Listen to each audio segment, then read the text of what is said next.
3, 2, 1. How about we do it again? 6,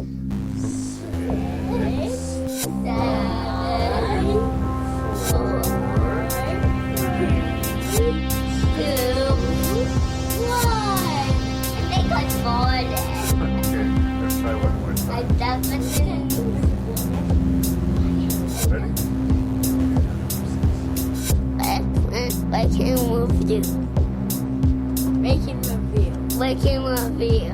Say 6, 6, 5, 5, 4, 3, 2, 1.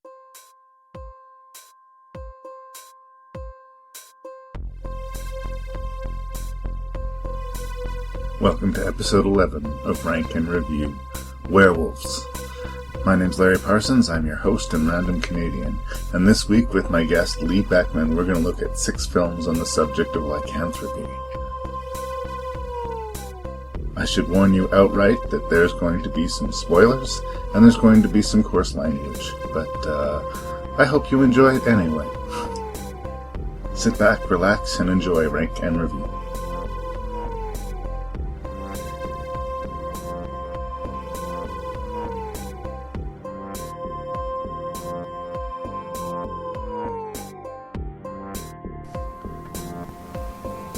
Okay, welcome to episode 11 of Rank and Review. This week my guest is my dear, dear friend, Mr. Lee Beckmann. Well, thank you very much. Good evening, actually. Yes, Lee's one of the few people who has the same enthusiasm for the horror genre as I do. It's true. It's a little bit of a problem.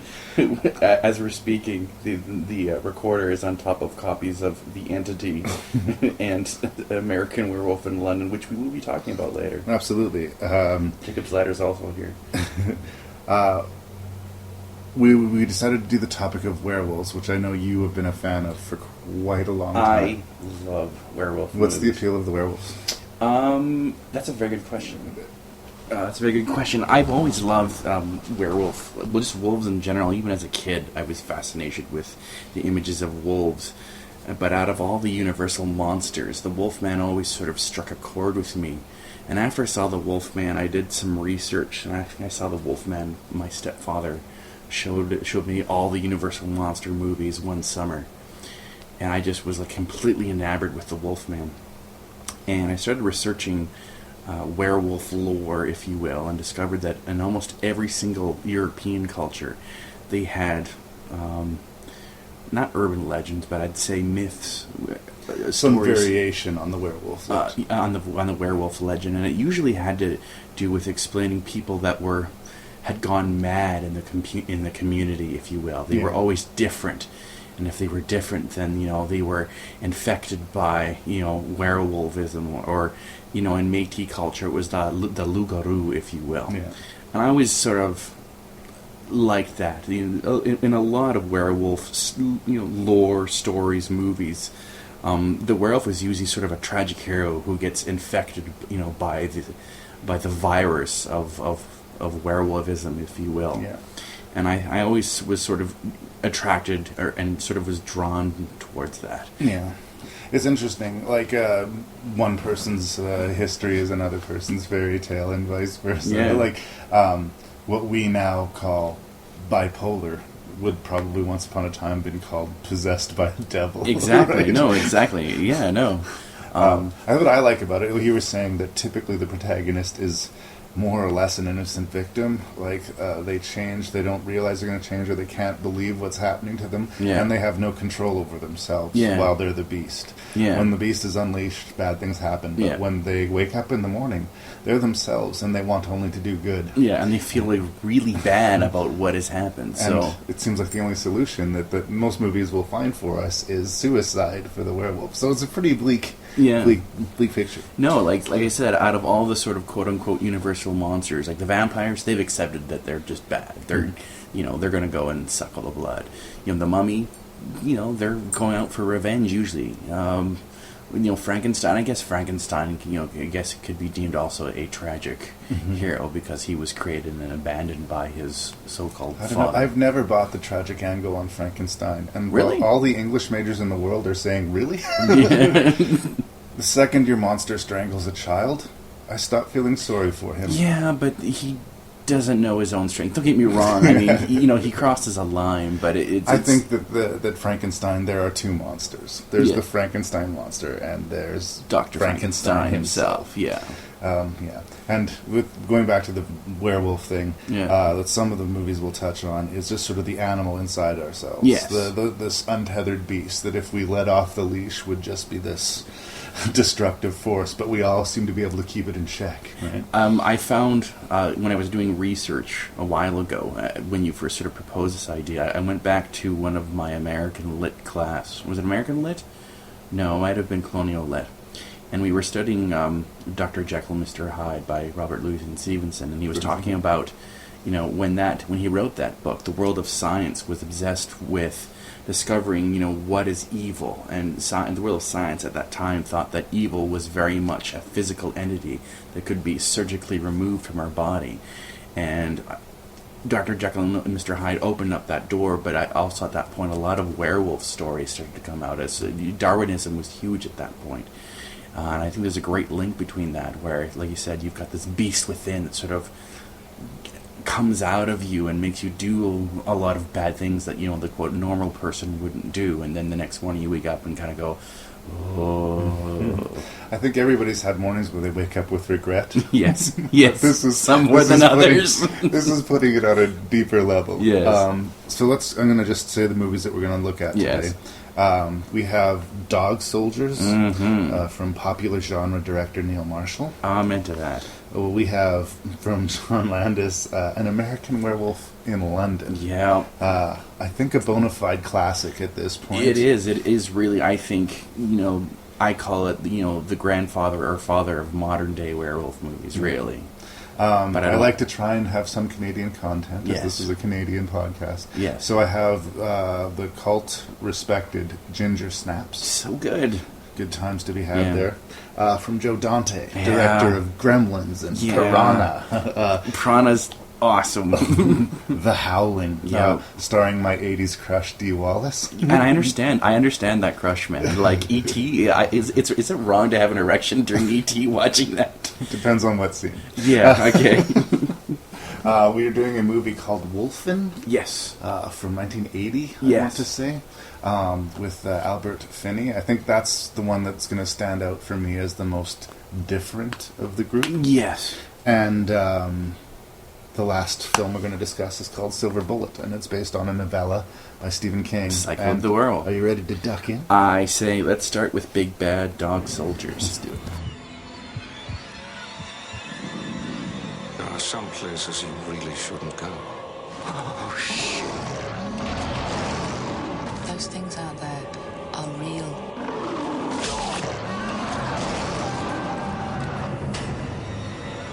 And you're afraid of it. This is no ordinary enemy. I don't scare that easy. You may never get another night's sleep as long as you live. You know what lives in the shadows now. All right. Well, just shortly before we started recording, Yes. I screened about the last hour of Dog Soldiers. With you. I wanted to brush up on it. It was the last one I hadn't seen in a while. This was the first film I saw from director Neil Marshall, and it's coincidentally, I believe, his first film, at least his first big film. It is. It's his first full-length feature film. It's a very macho, fairly inexpensively made, efficiently made, action werewolf horror movie. Well, it's really Aliens and Predator with werewolves. I know it, like the tagline says That's what they say on the box. Yeah, but I mean, this film is like marinated in testosterone. The fact that werewolves are in this movie, I think, is almost like a sidebar. Don't get me wrong. It's an awesome, wonderful movie, and it actually plays against a lot of the conventions with your stereotypical werewolf movies because there's no tragic hero with the werewolves. They're just these menacing creatures that attack this house consistently. There's no romanticism with them. It's different in that we don't typically, with a few exceptions, get to know the beasts, like the person behind the beasts in these movies. Yeah. This one is much more of a straight up action horror movie. Yeah, no, there's none of that with these things. To push the plot just a little bit, a British team of military blokes are running some exercises in the Scottish Highlands. Yeah. And they encounter some bad beasties and They end do. up taking shelter in a farmhouse. And we get a kind of Night of the Living Dead-ish standoff with a lot of doors pounding and nails being hammered. And, I can see that. Whatnot. They're also, just taking bits off of other horror movies that they like and squishing them in, like you said. The Predator one is a really apt one as far as the time spent getting to know these soldiers. Yeah. And the macho-ness Yes. between them. There's a lot. Just the lingo and the man love that just comes right to the edge of campy, but is also authentic, It depends whether you can stomach the whole testosterone army type characters and lines. If you can, if you enjoy that, then you will thoroughly enjoy Dog Soldiers. If you have a hard time dealing with that sort of genre and that sort of kind of writing, then you will probably go, not my cup of tea. Oh, of course. And make no mistake, this is a bit of a sausage party. I believe we only have one female character in the entire film. Yeah, that's one of the things about Dog Soldiers that, when I first saw it, kind of stuck out, is that, especially with Hollywood, they really don't make these movies anymore where it's at least all male cast or all female cast. Hollywood has a hard time doing that. Yeah. They've got to at least have, and there is one woman in here, but Hollywood has a hard time doing movies like that. Like The Thing, I don't think could never be made today because it is an all male cast. Well, I mean, I'm not saying it couldn't get made today, but I can imagine some studio guys spinning it. No, we got to have some women in there. Yeah. We got to work in a romantic angle. Yeah. I kind of like it when they isolate the sexes. I actually, you mentioned The Thing. I would bring up The Descent. I think an interesting double feature actually would be The Descent and The Thing, because one is all male, one is all female. Which is kind of funny because in Dog Soldiers, I kind of got the impression that Marshall wasn't a big fan of women, especially what he does with the female character in this movie. But Absolutely. Let's get there. Yeah. I was going to mention the whole, like the Predator thing. In the film Predator, we follow a bunch of super soldiers, and we spend a good half of the movie getting to know them. Yeah. Where I think Dog Soldiers takes that idea and gets it a little bit better. Really? I think that these guys feel a little bit more real world to me, even with their sort of cheesiness. Yeah. And I knew them and liked them fairly quickly. Yes. In Predator, we get a bunch of macho types. Way in over the Dog top. Soldiers, we get a bunch of macho people. It's a subtle difference, but it's there, I think. I think the little bits about the soccer game help. Right. They're instead of watching the soccer on the telly, they're out doing at first a training exercise, and then they're thrown into a world of shit. Yeah. The central character, who's played by Kevin McKidd, who's known most famously from Train Spotting. Yes. The movie starts with him trying out to get on the special forces, Yes. special ops, whatever it is, Yeah. and failing because he refuses an order to shoot a dog. Yes. And this failing in his character does come into play again later on, not just because he's dealing with werewolves. He doesn't seem to have any problem shooting werewolves. No. But his inability to make sacrifices and tough choices. Yes. And I think it's interesting that this flaw that is basically he's taunted for by the the villain of the piece, played by Liam Cunningham, who was sort of the head of the special forces, who first rejected him and then put him and his platoon in harm's way deliberately. He's not wrong. No. He's not wrong that Kevin McKidd makes mistakes as far as not being able to sacrifice people. Yeah. He will try to save people that he knows in his heart are dead. Yeah. He will try to, keep someone who will turn into a werewolf around with the group as long as he possibly can. Yeah. It's a real flaw in his character. And again, you didn't see any flaws in Dutch. No. He is just this gigantic walking, muscle testosterone machine. No, I mean that's one thing that I think. I don't want to call Dog Soldiers better than Predator because I love Predator as well, but I will agree with you that Well, again, it's not Predator, Yeah. but they took that element of Yeah, Predator. that's And true. I think that single element they might have got better. Yeah. I think if you put this movie next to Predator, I think Predator is a better film overall. Yeah. But Predator had a lot of things that this movie did not. Yeah. Most notably a huge budget. Yeah. And what they do with a little budget in this movie is very impressive. One thing that I really liked about it is because you've got a lot of men in rubber suits, really. Mm-hmm. And I think... And stilts. But and stilts. And that hurts two other werewolf movies that we're going to talk about later. But we won't get to that. But one thing that Marshall did was smart, was shot a lot of the wolves in dark, or either in, like in the dark, but with some with a little bit of light. There's only a few shots where we get a really good view of the men in werewolf outfits, if you will, and it's very brief. That was smart. But what we don't get, which you'll see in almost every other werewolf movie, is a major transformation sequence. We don't really get that in Dog Soldiers at all. Like I say, they're being sieged. The bulk of the movie, they're locked inside this small house, and they're trying to stay alive. I think that where we lose a little bit of momentum with the story is when they start having pretty inane arguments inside the cabin or the house about what are these things? What could they possibly be? After the second or third firefight with the werewolves, you just have to accept that they're werewolves. Yes. I mean, what else would they be? Yeah, no, and I agree. After you've seen the werewolf and fired at it several times and it kept coming, you convinced yourself it's not an animal. Yeah, no. When it's walked in and snarled at you and you're like, yeah, that looks like a werewolf to me. Again, you kind of you got to live in the world of these horror movies, and in a horror movie, these guys don't believe in werewolves. Yeah. I don't believe in werewolves. No. But if I saw a werewolf and shot it several times and then it got up, I would not later have a conversation with my friends asking, what the hell was that? Yeah, no, that'd be like, it's a werewolf. Yeah, that's a lycanthrope. Yeah, no, that's one thing, and it's repetitive. There's a good, I think, 5 minutes wasted where it's like, is this a werewolf? You know it's a werewolf. Yes, it's a werewolf. No, it's a werewolf. And there's a little bit of dick measuring that goes on. There's some animosity between... A lot of dick measuring in this film.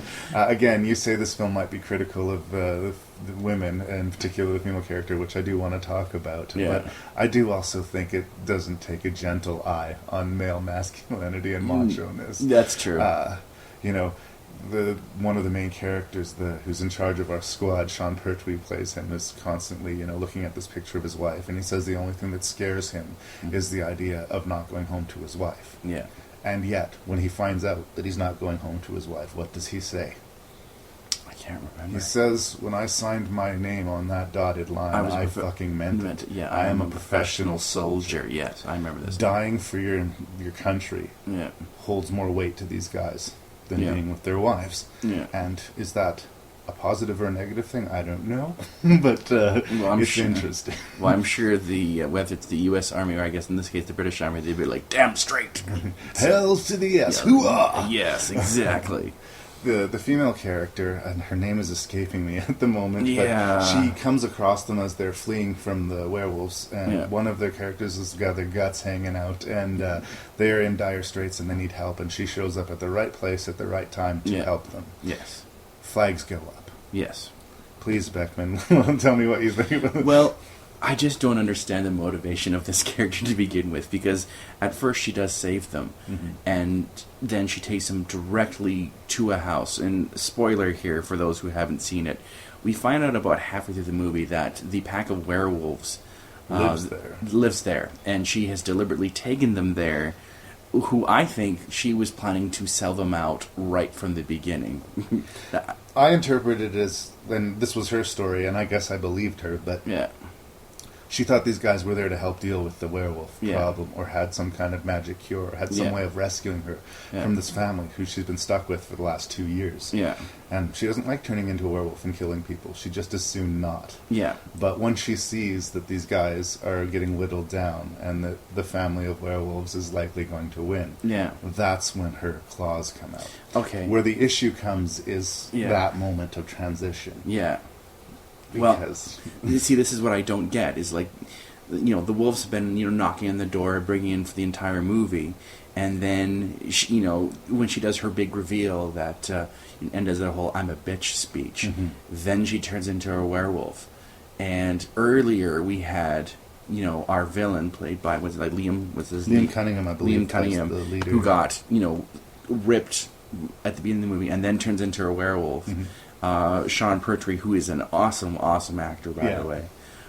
He's very rapidly turning into a werewolf. Yeah. And we have there's never a point where she has been bit or scratched, and all of a sudden, then she turns into a werewolf. Well, apparently, I guess on a full moon, sooner or later they have to turn into a werewolf.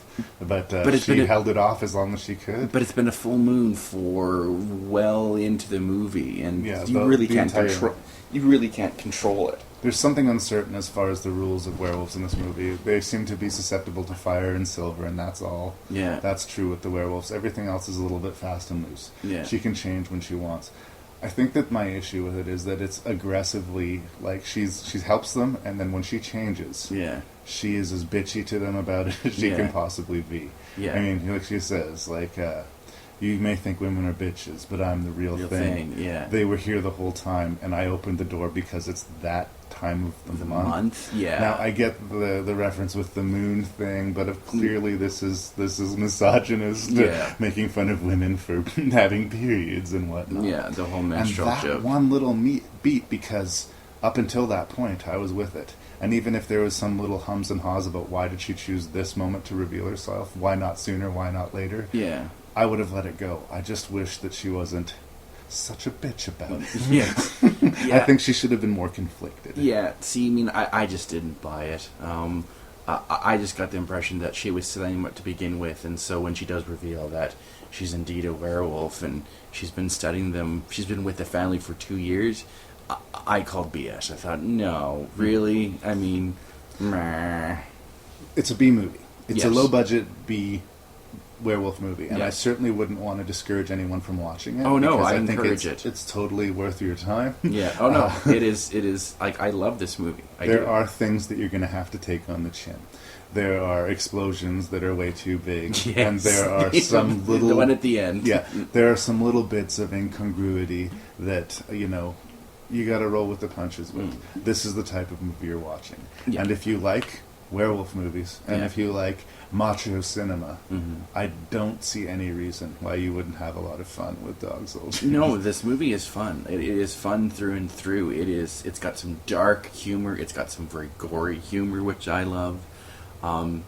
It is basically an hour and 44 minutes of adrenaline, and it is paced extremely well. It doesn't really give you a lot of time to take a breath, and even the little breaths, they're not maddening or distracting.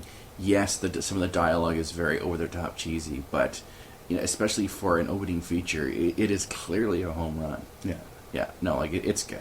A talented man made this film, and someday someone's going to give him a budget, and he's going to make an even better one. Yeah. And it's the truth. Yeah, it is. This is the story of two young American students traveling through England on a night of the full moon.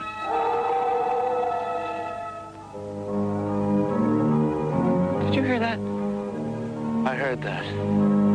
What was it? Could be a lot of things. Fate let one live. That lunatic must have been a very fierce fellow. Wasn't a lunatic. What? A wolf. Oh, be serious, would you? And now everything is changing. Changing. Changing. Good Lord. John Landis, the brilliant young director of Animal House and the Blues Brothers, has turned a classic tale of terror into something new. Something different.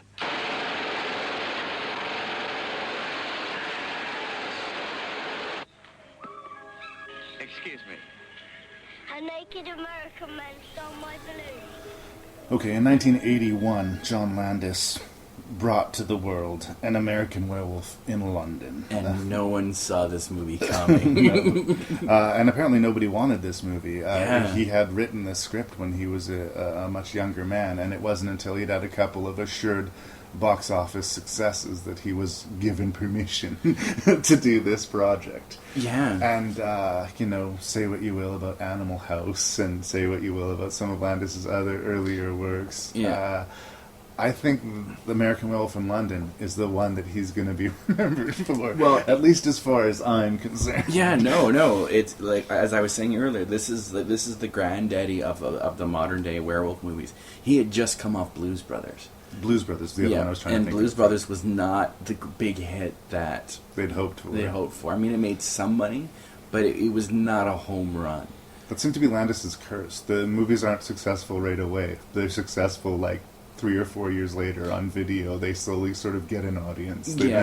People don't line up for his movies for some reason. Well, Animal House was a huge hit for him, but I agree with you. I think the only other film that at the time made a lot of money for him was both Trading Places and Coming to America, and that was more Eddie Murphy than it was John At the Landis. time, there was no bigger star in the world. Yeah. Werewolf in London, unsurprisingly, has to do with a couple of American tourists, backpackers, headed through the... I think they're in the moors. Are they in Wales? I can't exactly not sure where they are at the very beginning of the movie. But David Naughton and Griffin Dunn play these two guys. Yeah. We get maybe 5 or 10 minutes of them at the beginning of the movie, walking and talking. Yeah. And that's all the time that we need to like these guys, be on their side, completely relate to them. Yeah.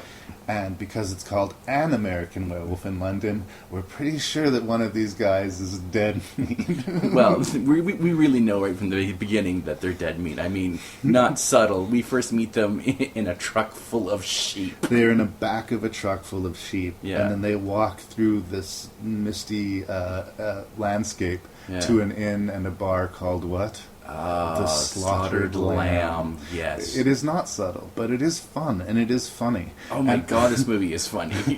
I think it would be interesting if you were English to watch this movie, because you get the idea that they're not exactly making fun of English people, but they're making fun of how we perceive English people. Yeah, no, this the guys, the people in the bar, the Slaughtered Lamb, are all very strange. In a lot of ways, the British people did not come off quite well in this movie. They're either torn to pieces, or they're kind of dicks, with the exception of, what's her, Jenny Agutter. Jenny Agutter, who is unbelievably gorgeous in this movie. She's attractive and she has an accent. It's almost unfair. I know. It's just, wow. But I thought it was interesting in the bar scene, and we're just at the very beginning of the movie. Yeah. The people are so off-put by having non-locals in their place. You're not local. Yes.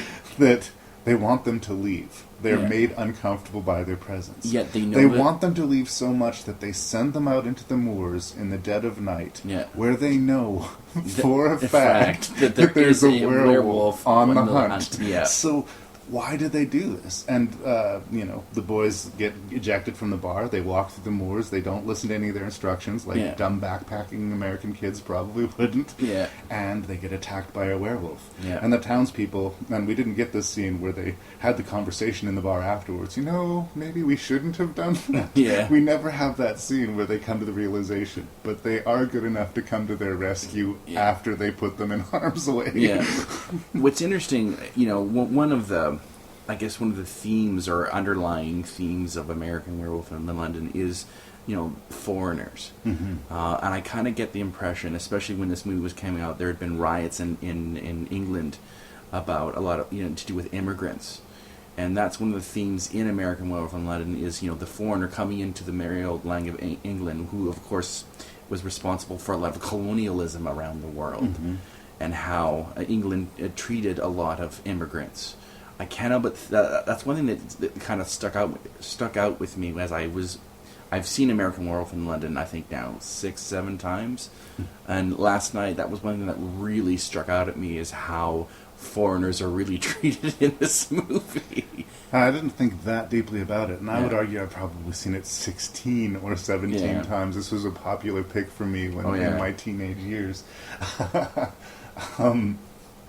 But the movie has a sense of humor, and I do think that it is basically a fairly straightforward werewolf movies. I get the feeling like the humor and the sort of observations just sort of happen along the way. Yeah. But we're there for the werewolf movie. Oh no, it is a classic take on the werewolf story. Landis has even admitted to that he wanted to make a traditional classic werewolf movie in a modern Oh, I know it's an oxymoron, but a modern take on it, but it's still a classic werewolf movie.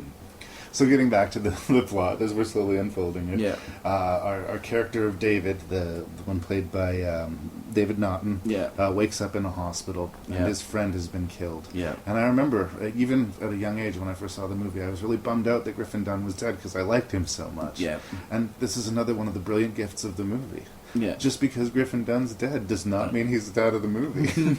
In fact, Hi there, David. Exactly. He keeps on appearing to David, explaining to him what's happening. Yeah. And he's got a lot of bad news to level to his friend, but he's still the same guy. They're still friends. Yeah. The worst thing that could possibly happen to Griffin Dunne has already happened to him. Right? We see him in increasingly worse state of decay, but he seems to keep a pretty light measure about it. He almost seems to enjoy this horrible limbo world. I don't know if he enjoys it, but he's trying to break the bad news gently to his friend because he knows that his best friend is going through some issues. Yeah. But he almost wants to give him a high five for having sex with the nurse. I think he said clearly nurse, does. Right? Right on. Just because I'm dead doesn't mean we can't still be buddies. Yeah. I like that they're bond. He's broke death. Yeah. And I like the slow transformation we're getting with him.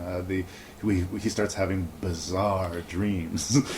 Oh my god! I will argue actually that the dream sequences might be for me the scariest parts of the movie. They're pretty terrifying. They're absurd and random and crazy. There's the bizarre addition of the Muppets. He has a dream where he's back home and all of a sudden his family gets killed by these weird Nazi werewolf-looking things, and the kids are watching the Muppets on the screen. And then he wakes up, and an American has showed up at the hospital to help him through his troubles, and he's played by Frank Oz. That's right. Who is a puppeteer and a voice for most of people's favorite Muppets. He is Kermit the Frog. He's the voice of Kermit. Oh, Jim Henson was the voice of Kermit, but he did like Miss Piggy and I think Fozzie Bear and a lot of the big Muppets. But anyway, there's this weird little connection if you notice it. Yeah. Little segue. You've seen Darkman, yes? Yes, of course. Do you remember the hospital sequence when Darkman is sort of latched? He's just been burnt. He's completely all white. Right. The nurse giving the doctor giving the speech about sticking the pen into Darkman is none other than Jenny Agutter. Oh, really? And one of the doctors whose face is covered is none other than John Landis. Huh. It is a big nod to American Werewolf in London. Well, it's a very respected movie, and with good reason. Yeah. The thing the film is most famous for, which we have come to, is his transformation sequence. He can't quite believe he's a werewolf, and you kind of believe it because he's alone a lot of the time. Yeah. All the time he's talking to Griffin Dunne, he's by himself, so he convinces himself that this is just survivor guilt. Yeah. He lived, his friend didn't. It's fucked him up. Yeah. So he's not a werewolf. He doesn't need to kill himself. He's not going to threaten the people of London. Yeah. Until, oh wait. Yeah. Oops. One of the many things I love about this transformation sequence, which they invented an Oscar to give to this movie. The special effects Oscar was made because this movie was made. It was well earned. Yeah, absolutely. The transformation, and I don't think I remember ever seeing this in a werewolf movie before, maybe a few times since, but never before, is incredibly painful to him. My god, it is you can hear the bones snapping and him screaming. And David Naughton does a great job of it because when we see it, it all happens in probably a 3-minute sequence, maybe if that. Yeah. But this would have been several days and pieces of prosthetics. No CGI here, kids. No. And it is an amazing transformation, and they hold, they don't cut away from it. They give you long shots of it. It's never been rivaled. No. It's never been beaten. It is still the best transformation that I've ever seen. Story goes, and if you get like a new copy of American Werewolf in London, either on DVD or Blu-ray, I recommend watching the documentaries on it. And it talks about how, and it's Rick Baker that did the special effects, if I'm not mistaken. He was pilfered from the Howling for this. Yes, he was. His understudy, guy who did the special effects for the Thing. Rob Bottin got the Howling job. Anyways, Baker and Landis were doing another movie before American Werewolf in London, and Landis came to Baker and said, I want to get this werewolf movie made. How would you do it? And Baker said, well, I would do this, this, and this, and this. And Landis said, well, I just got the money for it. We're going to shoot it in just about 2 years from now, a year and a half. I'm giving you an extra 6 months to come up. They gave him time. They gave him time, and it clearly shows. Yeah. It is so good. Yeah. The weird counterintuitive thing about this is where they don't pull any punches on the transformation. Yeah. They do pull a lot of punches on the kills. They do. I think a lot of the reason that I really liked this movie when I was especially young is because it was a horror movie that didn't overly scare me. I like to show my friends horror movies and make them think I was cool, but when I was younger, I was a little bit more of a scaredy cat. Yeah. And this movie didn't scare me because they cut away so much. They will set up the events leading to the attack, and we'll see a second. Yeah. And then they will cut away. And this happens several times in the movie. Yeah. We get to see the aftermath because as he kills more victims, more people end up in the limbo world. Yeah. So instead of just being visited by Griffin Dunn, he's getting an increasing cast of characters, most of which aren't as gentle with him because they're not his best friend. Yeah. No, the real juice comes in the Piccadilly Square sequence at the end where, the werewolf is unleashed and is like biting people's heads off and running around, and we have that big sort of bus, double-decker bus that crash, crashes and runs over that head and everything. That's when, that's shades of Blues Brothers right there with those insane car chases. Yeah, but I agree. The werewolf, the attacks cut away. It's the end and the first attack when we get some.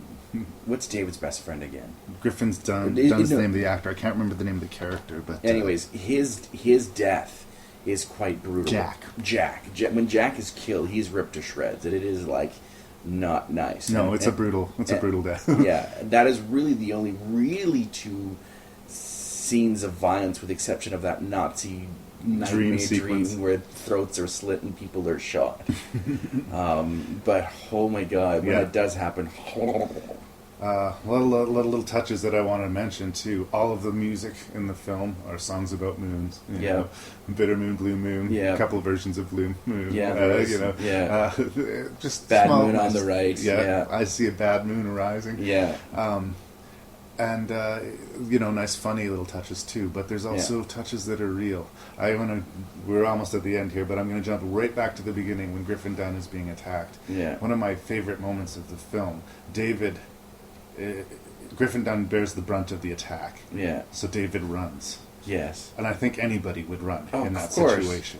But I love that he's running away and he's hearing his friend's screams, and the screams are getting farther away and quieter. Yeah. And he has to stop. Yeah. He has to go back and help his friend. Yeah. That whole scene was just so well handled, and of course your human instinct is to run away. Yeah. And he does run away, but instead of cutting away from that, he had that beat where he does will himself to go back, and so rarely do I see that done, and so rarely. He's a really good guy. Yeah. If we didn't like him before, we clearly like him after that, which makes his fall even more tragic.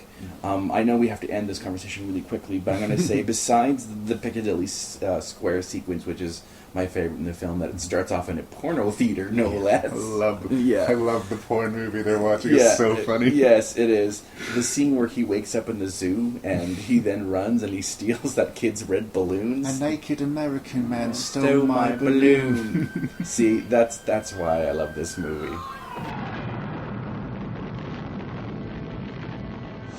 Orion Pictures presents Wolfen. For centuries, they have been hiding in the rubble of your cities. The concealed threat. The invisible terror. Chris! You scared me. They can sense the rhythm of your blood. Hear clouds pass overhead. See where you are blind. A force so deadly, it will tear the scream from your throat. Alright, so before we start talking about Wolfen, I want to ask you, what constitutes, in your eyes, a werewolf movie? What makes it a werewolf movie? Well, I'm just gonna blind alley here. When I assigned us the Wolfen, I assumed that it was a full-on werewolf movie. So I hadn't seen it before we did this rank and review. This is one of the movies that I came to with completely new eyes. Mm-hmm. I'd heard of it. I'm a big fan of Albert Finney. Yep.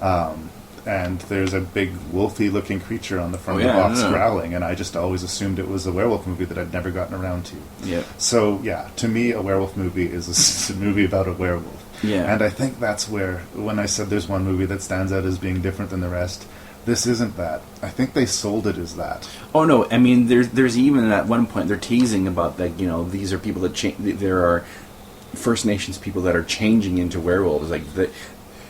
Pardon me. They do tease it, and it so wants to be a werewolf movie, but it is not. No, it's this weird sort of, what do you say, allegory for, I think, First Nations peoples, and almost a dream revenge fantasy on their behalf in some ways.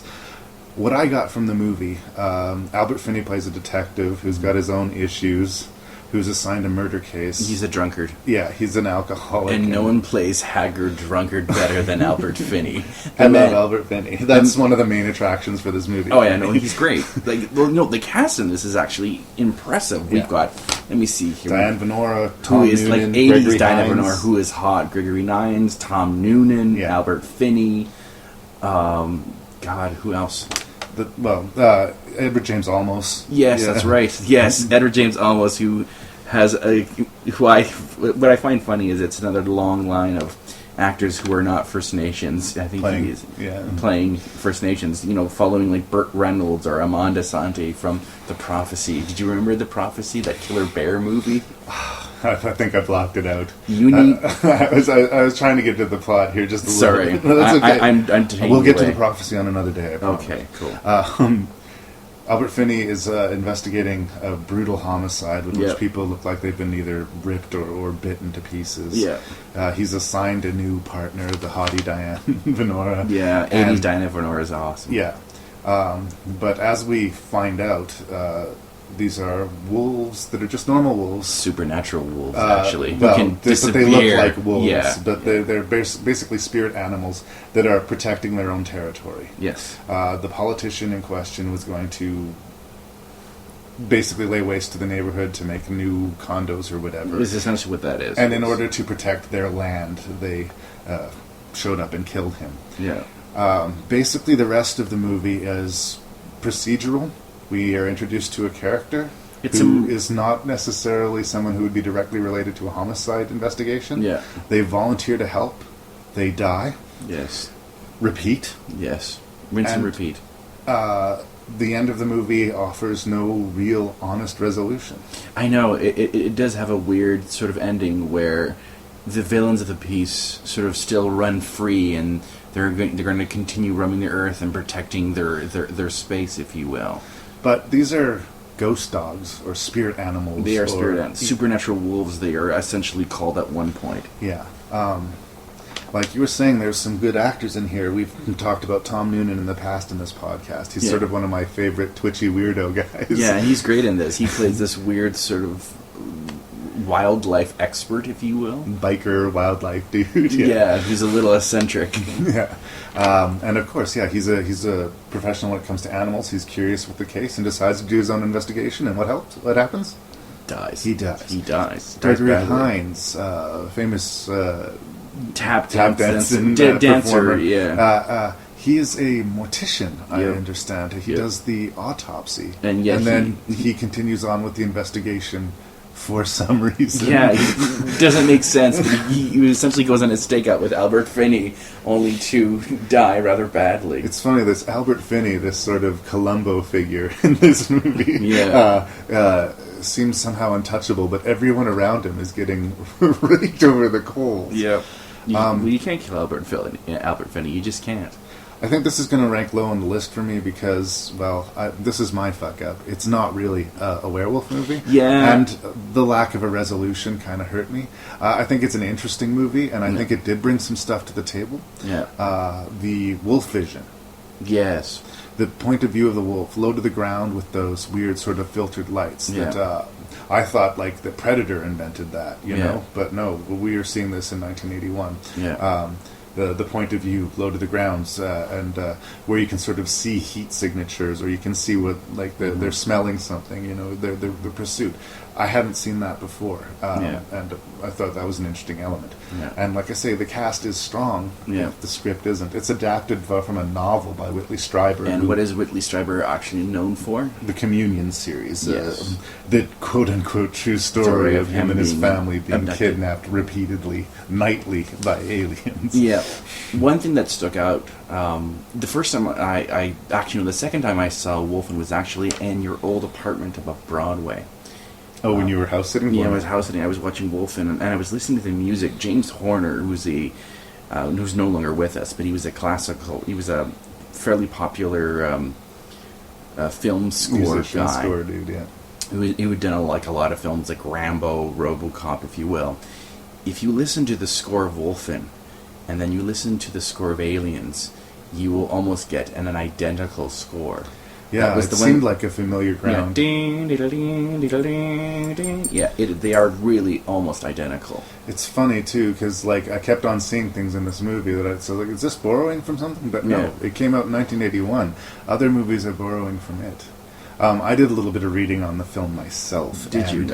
The studio apparently wasn't really happy with the end product of the film, and as a result decided to sell it as a werewolf movie. Yes. Which is why I and the rest of the world thought this was a werewolf movie. I get it. No, like, I totally get it as well. And it was just when I got assigned, these films, Wolfen was one of the first films I saw, and as I was watching it, and the movie kept on going on, I kind of thought, wait a second, this isn't a werewolf movie. Like, to me, a werewolf movie is, at some point, our character gets bitten and is turned into a werewolf. And that struggle of man and beast and, Yes. That, unfortunately, does not happen.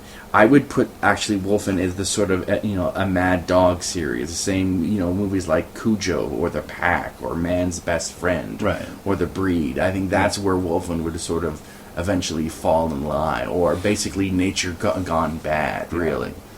Or, I don't know, spirit animals. I think that what hurts me the most, and I've said it a few times, is that the movie doesn't really resolve. In fact, it is implied that a person who is convicted for the crime, of course, isn't guilty. Yeah. But they're not going to arrest the spirit wolves. A lot of people die, and nobody gets the cuffs put on them, and there's no kind of resolution. And it's not that open-ended, ooh, scary. It really just sort of felt like a story without an ending. Well, I think the true villains of the piece is quote-unquote man. Well, it's always man. Yes, and how we are destroying our Earth at a rapid rate. The spirit wolves are right to eat. Yes. They're just putting the barbecue sauce on us. I don't think you're wasting your time to watch Wolfen. Like I say, I think it's going to rank low on this list because it's not really a werewolf movie. See? But it's interesting. It's not boring. It's kind of a nice little timepiece, but it doesn't fit well with this collection. I got the... Well, see, I'm putting Wolfen actually above two other films in here. I liked it. I like the fact that it's a detective story. That, for a while I was waiting to find out, who's really responsible. And when we do find out, I mean, yes, they're not truly punished, if you will. How could they be? Yeah. And that they're simply, protecting their turf. And, I think we're supposed to get, I get that, if you will. It would be the equivalent of trying to arrest a poltergeist or something. Yeah. There's no ending to that. The dialogue was also very snappy. Just listening to this movie, there was a lot of banter back and forth between Diane Bernor and Albert Finney and even Gregory Hines. So, that was something that sort of... The dialogue is a lot better than even, like, I'd say Dog Soldiers or The Howling. Or it's competently made. Yeah. I mean, I don't think the people who were making the movie thought they were making a bad movie. And I don't think they did make a bad movie. No, they didn't. They didn't. It's a repetitive movie. Like I say, introduce a character who's not involved with the investigation, who decides to help with the investigation, then kill that character. Yeah. I believe that happens 3 times, and then we get our non-ending. Yeah. But I wasn't bored at any point. No. And I don't want to chase people away from the movie. I didn't cringe. Yeah. That's the thing. I didn't cringe with this movie. Another thing I really liked about it is, it's old 80s, it's 70s, 80s New York, when New York still looked really grungy and dirty before Mayor Giuliani came in and made it a military zone and cleaned it up. So it's like a little time capsule. You watch it and you can see all this graffiti and even like the look of it, like the look of the film. Yeah. You just kind of go, it's like watching The Warriors, that Walter Hill film.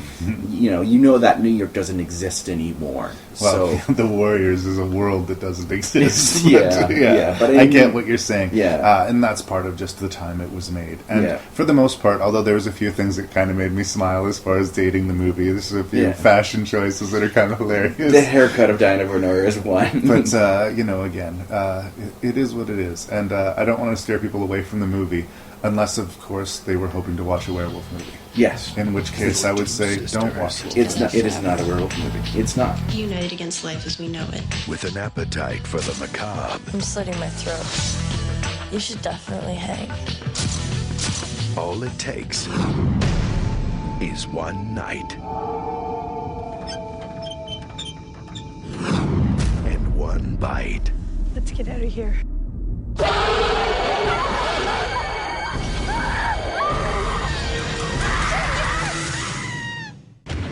What was it?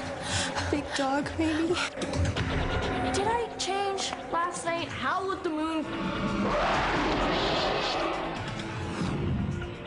Ginger's changing. How do you feel? Ginger snaps. Mm-hmm. This movie has a really strong cult following. Rightfully so. It's one of a handful of Canadian-made, written and produced and directed films that I think a lot of people around the world know. Yeah. It's weird because it's this tiny, low-budget werewolf picture, and it's got that weird indie Canadian thing where it's a little rough around the edges. Not all the performances are 100%, and the script goes places that maybe it shouldn't. But I fucking love Ginger Snaps. Ginger Snaps is What did you awesome. think of Ginger Snaps? I love Ginger Snaps. I forgot how good this movie was when I rewatched it again. It is a funny and scary movie that does not hold back. It pulls some punches. Jolene had a hard time watching this movie because all the dogs that die in this movie. There's that whole rule with a lot of movies, even horror films, which a couple of werewolf movies do this. You don't kill kids, and you don't kill dogs, and This werewolf actually exclusively fed on dogs for the first portion of the movie. Yeah. It's actually not until Ginger starts killing people, really, isn't it? The other beast was mainly focusing on dogs. Yeah. They, let's just do the plot here. Yeah. Two sisters, played by Catherine Isabel and Emily Perkins, are sort of outsiders in their little small town, and have made a pact to remain strange and remain each other's best friend and support. I think it's like Dead in the Scene or Out by 16 Exactly. is the line they have. Yeah. They're cool, but Ginger becomes a woman. She has her first period, and things are starting to change. Their little perfect dynamic is being questioned. Yeah. And in the meantime, a lot of the local area dogs are being found mutilated. I think there's some rabid dog or coyote or something causing problems. They decide they're going to pull a prank on this big bitch that goes to their high school. And they end up walking through a park at night and coming across a freshly killed dog. Yeah. And I think the only reason that they were attacked by the beast is because they got in between it and its supper. Presumably before this point, it's only been attacking dogs, right? I think what the wolf does is what makes the wolf attack Ginger is she's had her period. She starts She's ovulating. She's ovulating. Yeah. One thing I really love about Ginger Snaps is the whole link it has to the awakening of female teenage sexuality. And this would typically be the male perspective, right? This is like the male going through puberty, trying to figure out what his penis was for, and becoming aggressive and frustrated by all of the new challenges. Yeah. It's great that it's not a guy this time, that it's Ginger. Yeah. And I love the screenplay. There is some Yeah. just delicious lines. Yeah. Right before the attack, in which Ginger is bitten, and which starts the plot a-rolling when they're off doing the prank. Yeah. Catherine Isabel is whining. Is it? I'm getting them backwards, aren't I? She's whining, saying that we should go home. This is a bad idea, and her sister basically says, "This was your idea. Yeah. If you don't like your ideas, stop having them." Yes. I was just like, Bravo. right there. We were 20 minutes or less than that into the movie, and I'm like, I love this show. This is good stuff. No, I love both the sisters. Both the female actors in this movie they bring their A game. I mean, they are heavily supported by a whip smart screenplay that plays with the werewolf conventions. Catherine Isabel is Ginger. Yes. She's the red-haired sister, and Emily Perkins is the brunette. Yeah. You may also know her from the miniseries of It. Yes. She played Beverly Marsh in that. Yes. She's sort of...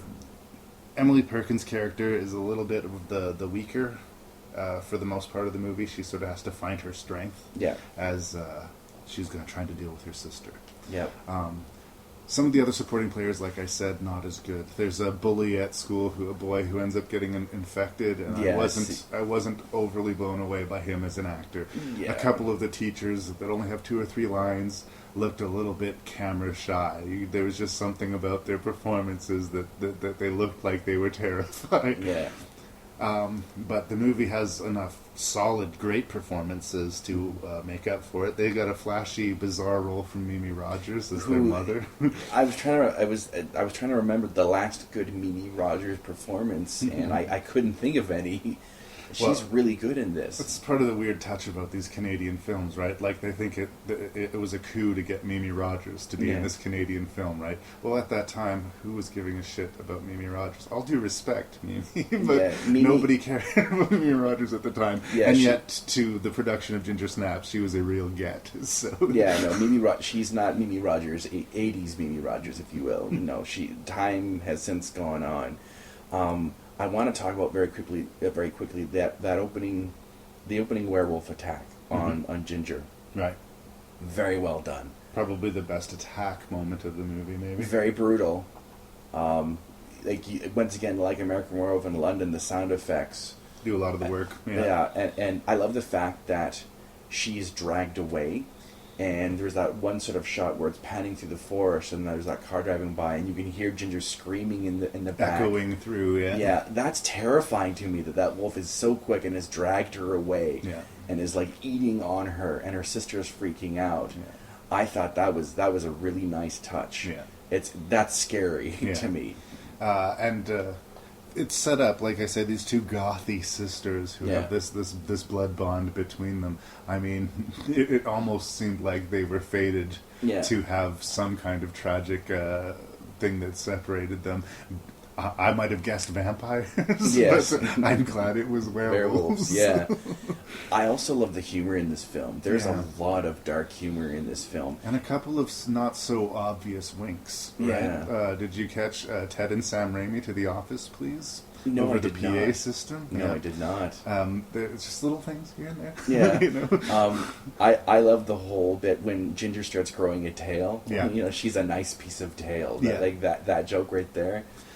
And that's the thing. Like, I say that the Canadian films have a knack for kind of going a different direction. Yeah. The fact that she, even when she's not a werewolf, has a little stub of a tail starting to grow out of her. And it wags. And then, it wags when she's excited. We're describing this and people are rolling their eyes, but you should watch this movie because it's not like a big wacky moment either. In fact, Ginger's horrified by it. I believe she tries to saw it off. She does. It's handled quite well. It's both funny and brutal at the same time. Part of her being, becoming a woman and becoming a werewolf simultaneously is very empowering to her. She finally starts to care what people think of her. Yeah. She cares about, not wearing slothy, goth, black, dirty clothes. Yeah. And the Halloween party, where she goes to the Halloween party, like, half-wolfed out. Yeah. Catherine Isabel is ridiculously hot in that sequence Yeah, too. She's yeah. even half werewolf. She is just ridiculously hot. You're like, But are we scared of her feminine power, or are we scared of the werewolf power? Well, I'm scared of the werewolf power. I'm scared of the werewolf power. But she is learning that she has this power and that she can use it. Yeah. She goes from being made fun of to, stealing the coolest girl in school's boyfriend from her, and just becoming this worshipped figure. Yeah. And in the meantime, her sister is left back in her dark little corner alone. Yeah. Who plays the drug dealer boyfriend, do you know? Because I want to give him sort of honorable mention. I believe Chris Lemke? Chris Lemke. I've never seen him in anything else, but I love the fact that him and, is it Emily Perkins? Mm-hmm. They never... One of the things that happen with a lot of horror films is the cliche, we've got to put a romance in it. Yeah. And Ginger Snaps smartly avoids that, where we've got the drug dealer hero who teams up with Emily Perkins to take down Ginger. Mm-hmm. And I mean, they do briefly talk about it, but they're clearly saying, no, we're not a romantic couple. They're just clearly friends, trying to do good. So when he does bite it at the end, Mm-hmm. I did a whole, shit. You didn't think he was going to go. Yeah. You really didn't. Yeah. They set him up to be... Maybe not, he wasn't so much of a romantic lead, like he was older than the girls by significant... And he knew that the high school girls were after him, but he was moral about it. He may have been a pot dealer, but he wasn't fucking the high school kids. Yeah. He was just selling them weed. Yes. Yeah.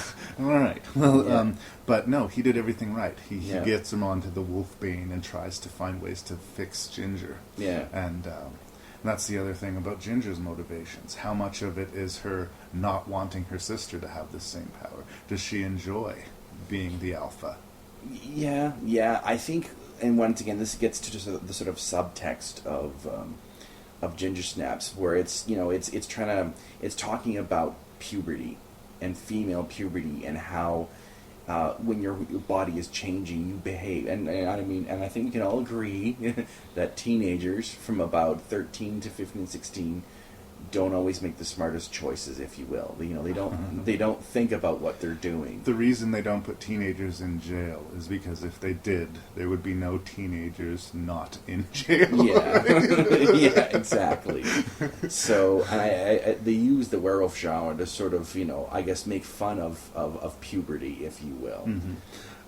And there are cool little funny bits, like their mom, played by Mimi Rogers, is clearly awesome. She's clearly crazy. Yeah. She suspects something's up with her girls, but she has no idea the depth of what they're into. Yeah. And there's this little amazing twist that happens.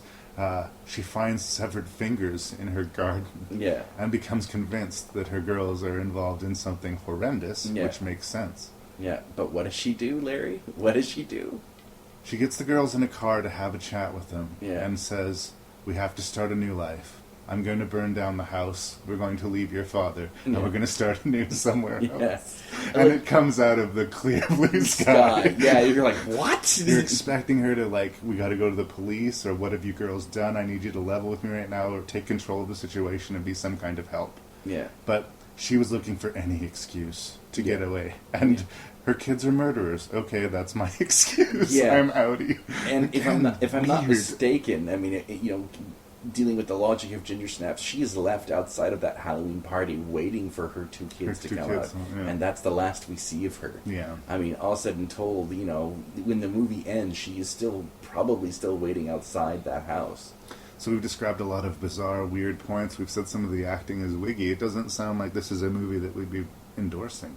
But I am endorsing enthusiastically. I love this movie, warts and all. And like you said, there's that funny, weird stuff that make you go, wow. Yeah. And then there's some genuinely horrifying sequences. Yeah. That last sequence in the basement of their house, Ginger becomes a very real, horrifying threat. Yeah. And that final showdown works on every level.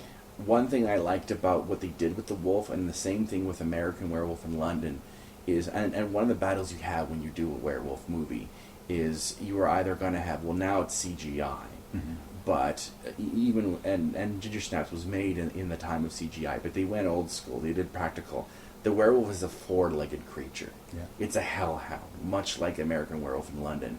And that's a lot more believable to me and a lot more menacing than a person walking on hind legs going. Argh. Yeah. So I like the fact that they made it, a four-legged creature. Just like that's you're right. quick. American Werewolf in London did that too. Typically, we get them standing up, but at least they don't wear the blue jeans. Yeah. I think the day they make a modern werewolf movie where the guy's still wearing blue jeans, I might have to sit it out. Yeah. But please watch Ginger Snaps. Yeah. It's awesome. It is. The Howling. Somewhere in this city, in this human jungle, it begins. Just try. He's right there. What do you see? What's there, Karen? What do you see, Karen? What's there? Somewhere in these woods, in this primal, sensuous, secret place, lies an experience too terrifying for words.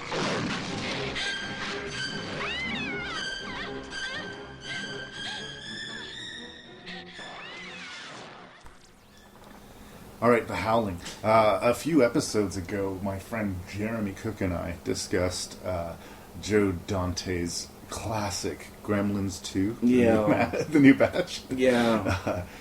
Joe Dante has been a genre director for quite a few years, from into the 70s. He's made some gooders. He has made some gooders. I'm interested to check out what he makes, but he's not a lock. His presence does not guarantee you greatness, as I think Gremlins 2 suggests. See, I like Gremlins 2 a lot. I mean, it is... Let's focus on The Howling. Yeah. But Gremlins 2 is what it is, and it's a goofy comedy. But The Howling is not a goofy comedy. The Howling takes itself very seriously. I disagree. I think Howling knows it's there's a lot of slapstick type humor. Joe Dante is a big Warner Brothers Looney Tunes fan. Okay. And if you know that going into The Howling, you can see a lot of that sort of type of humor. Really? Because I saw it more as sort of satirical, sort of pulling apart these like health nut guru type people. It does that. That's sort of where I saw it, and I didn't think it particularly hilarious or anything like that. And especially the opening sequence, the film centers on a journalist played by Dee Wallace, who has a traumatic experience. She's helping to investigate and trap a serial killer, I believe, at the beginning of the movie. Yeah. And she ends up in another porn booth. Weird. We got a lot of porn in a this series lot of movies. Sex and werewolves. And is confronted by this man, and she can't remember exactly what happened, but clearly he wolfed out and terrified her. And in order to deal with it, since she's unable to go on TV to talk about it or do her job, she gets sent to this retreat out in the woods to, lick her wounds and slap her into shape so she can go get back to her life. And she goes with her husband. She goes with her husband, who's played by Christopher Stone. Christopher Stone, who was her real life husband at the time. Yes, he died of a heart attack in the 90s. Yep. Anyway, that's basically the setup of the story. She's got some trauma. She needs to get over it. She's sent out into the woods and meets these crazy, interesting people. Yeah. She's unable to be intimate with her husband because of how scared she is. So he's feeling like he needs to fix her, but he feels rejected. He's also feeling a little bit dejected because he didn't want her to be doing this to begin with. He thought it was a bad idea, and clearly he was right. Yeah. But I didn't get that, and I know you're right. Joe Dante does like his sense of humor. I didn't get the feeling like I was supposed to be smiling through these scenes. I giggled a lot with The Howling, but at the same time, I found the humor took me out of it. Joe Dante also worked for Roger Corman, and Roger Corman, as we all know, is the king of the sort of drive-in schlocky. He's got a cameo in the movie. He does have a cameo in the movie, and in a lot of ways, it's a sort of throwback to those kinds of films. As well, John Sayles, who he also co-wrote the screenplay, who does also show up as a coroner in this film. I guess the one scene that really makes me laugh is when that one female reporter goes to the colony, if you will, is looking through the files, doing everything wrong, and she's like, "Well, where's this file?" And all of a sudden, you see this werewolf hand give the file down to her. Yes, and she looks up and is like, "Wah wah wah," and there's a thing growling at her. Like that's to me that's done for fun. Again, that's a weird sequence. The werewolf looks great, by the way. I like it, especially the head. But you don't expect to see a werewolf at that point in the movie. You know you're going to see a werewolf. Yeah. And you know the scene's gone on long enough, and this woman's been just, like we say, doing everything wrong, putting herself in harm's way. Yeah. But you don't expect that to happen. So I didn't laugh. I was like, what the hell? I laughed. The stuff that I laughed at, I think, was a little bit less intentional. Yeah. I think that the sort of the female spiritual guru who has her boobs hanging out of her shirt through most of the movie and enjoys skinning rabbits and is, I think tasked to seduce and change Dee Wallace's husband. Yeah. I don't know. There was something about her. Not for a second did I believe her. She did not seem like real as a wolf or not as a wolf. I just didn't feel like it played. But she was taking it very seriously, and that was making me laugh. Yeah, no, I agree. The Howling has not aged well, in my humble opinion. Out of all the films, and some of these films are from the 80s. We've got most of these films are from the 80s, and I think of them, this one is the most dog-eared as far as how it's aged. Yeah, no, its warts really, really do kind of show. So much so that the original writer of the novel, The Howling, I think the writer was Gary Radner, when he first saw it, was completely disgusted by it, because it was not his book. All that was there was modern vampires. That's the only conceit that they took. Yeah.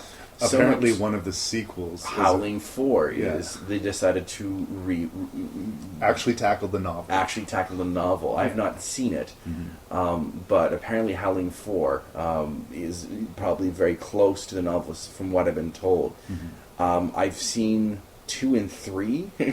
And that's where I stopped, because they were like just terrible. I'm sure I saw Howling 2 at some point in my life, maybe another one, but it made zero impression on me, and I didn't love Howling enough to explore, the sequels.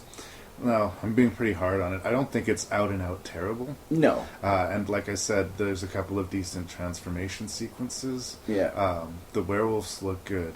I think that we put a spoiler warning at the top of the show, so we can talk about anything like... I usually don't like to give away the very, very end of the movie. Yeah. But there is something about this reveal at the end of the movie, which I think could have been really awesome. Yeah. And for some reason isn't. Yeah. Dee Wallace, as we said, is a journalist, and she was going to this camp to actually get better. It turns out everybody at the camp is werewolves. Yeah. And they put her in the camp because she'd seen a werewolf, and they wanted to bring her into the fold, presumably to keep their secret. Yeah. But it backfires on them, and she ends up getting back into her studio and telling everybody that werewolves exist. Yeah. She knows they won't believe her if she says it. Yeah.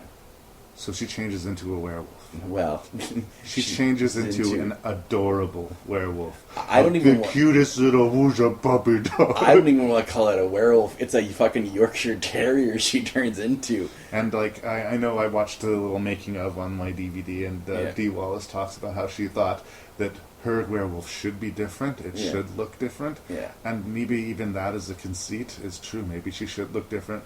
But she shouldn't have looked like that. No, she turned into a Muppet. It became funny, and then the credits rolled. Yeah. And it was the wrong note to end the movie on. The ending does hurt the movie. I think little signals that Joe Dante, I think, almost was the wrong director for this.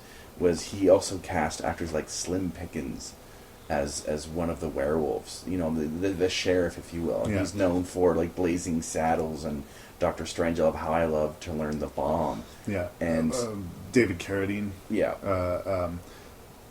Both of them that have very sort of specific types and very specific performances. I didn't bother me as much because I liked how nice he was. I liked what a small town sort of sheriff vibe he had, where he just was scruffling everybody's hair and making sure everyone was having a great old day. Yeah. But come nightfall, I'm going to eat your guts. Yeah. I like that, disjunction there. But yeah.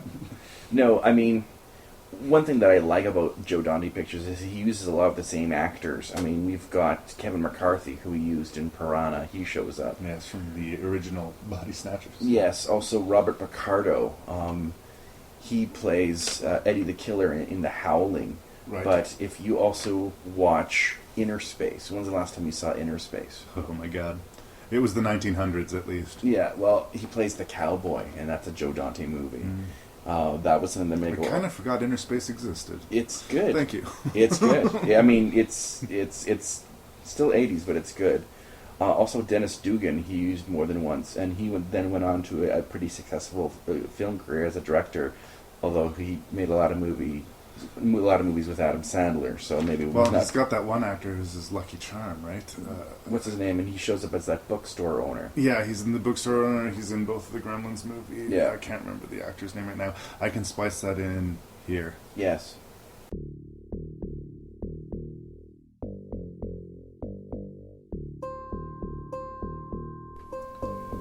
Yes, the actor who Lee and I are struggling to remember there is named Dick Miller. He's been around for a long, long time. He was in some Roger Corman classics like Little Shop of Horrors, and famously played a character named Walter Paisley in a movie called A Bucket of Blood.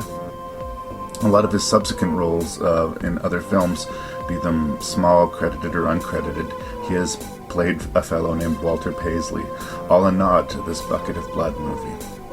Anyway, yeah, you can see him in all of Dante's films except for one in which he was edited out of, and you can see him in literally hundreds of other titles. That's who that was, and he's good in the movie. Yeah. I respect directors who have a little company of actors that they like to use, but I don't think it should be to the default of the film. Yeah. Like he actually said, Dante said that when he decides he's going to do a movie, he has to find a part for his friends, right? Yeah. Well, do you? No, you don't. You got to cast the people that are right for the part. Yeah. If you got to sort of shoehorn your friends into the picture, it could hurt you. I don't think anything stood out as really awful in that respect in this movie, but yeah. Another thing that really took me out of this movie was the cheesy organ music. I know, once again, that's a throwback to the whole 1950s I was a teenage werewolf kind of thing. I would have almost taken 80s synth. I don't know. There was something about it that just didn't seem to be... Again, it seemed to belong to a different movie. It did. Like I said, it threw me off, and at this point I kind of rolled my eyes because it's quite prevalent throughout the film. Right. You know, go with the whole 80s synth, that would have worked for me. At least we would have just said, okay, it was the 80s. Yeah. This was just a strange choice. Yeah. It sounds like we're being pretty harsh on The Howling, and I do think it's not anywhere near the strongest of this bunch of movies, but I don't think it's horrible. I think it's an interesting timepiece. Again, you have to be prepared for the 80s-ness. I think there's about this ranks about a 9 on cheesy 80s scale, but, it's another werewolf movie. They spent some time on the werewolf effects. Those sequences do the job enough. They do. It's a werewolf movie, but I think it might be a little over-respected. You and I seem to be in the minority. People like this movie. Yeah, no, I agree. Well, I used to defend The Howling, but then I guess watching it this time, I really began to see a lot of the flaws that I kind of went, I don't know. And I love Joe Dante. I do. Like, I will defend Joe Dante. I'm a lover of Piranha. I'm a lover of Inner Space, Explorers, all of them. Mm-hmm. Even that his new movie, The Hole, it's really good. Mm-hmm. The Howling made me go, The Howling. Things that make you go, Anything else you want to say about The Howling? No, that's pretty much it. All right. It began in May. And every month after that, whenever the moon was full, it happened again.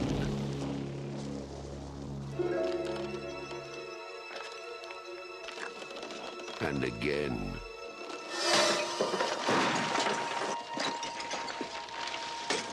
What was that? It's over there. You ain't dead at me. Nobody knew who or what was responsible. Come on.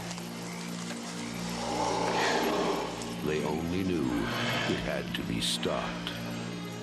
Now, from the master of mystery and suspense, Stephen King's Silver Bullet.